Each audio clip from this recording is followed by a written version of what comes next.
I think if open theism had not been specifically added, and I could be wrong about this, but I'm pretty certain that it was the last revision of the Baptist Faith and Message in 2000 that included the specific assertion that precludes a faithful Southern Baptist from holding to the Baptist Faith and Message and believing in open theism.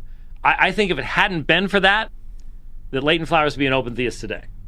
Okay, so his assertion is Leighton Flowers would be an open theist if the Baptist Faith and Message in 2000 didn't insert in there that you can't be a Baptist and an open theist. That's his assertion.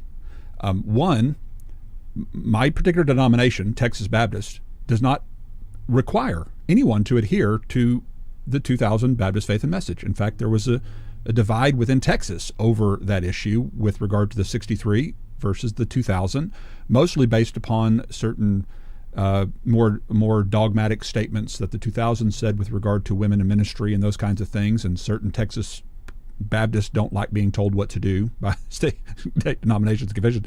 And we're not creedal. Baptists aren't creedal. Baptists don't like being told to sign stuff, especially Texas.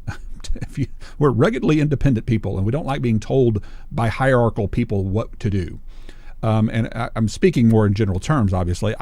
Personally, I've read the 2000 Baptist Faith and Message and don't have a major issue with it. There's things that, like every confession that I've ever signed or have ever signed off on, I would reword or restate things to make them more clear or more compatible with the way I would believe. And I think that's true of every pastor or theologian who knows what they're talking about, because we know all confessions are made to be more ecumenical and to represent a wide body of people.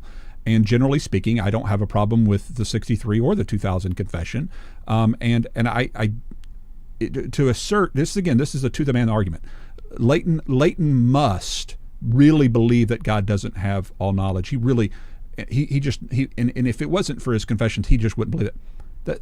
That is just an assertion on his part. Why even go there? It would be kind of like me saying, if you didn't have the London Baptist Confession of 1689 that said that you believe evangelism is necessary, then James White would have given up evangelism a long time ago. James White would have just thrown out evangelism altogether. I just know he would. How do I know? I just think I know everything about James White, and so I just assert he would be a hyper-Calvinist if the 1689 didn't preclude him from being one.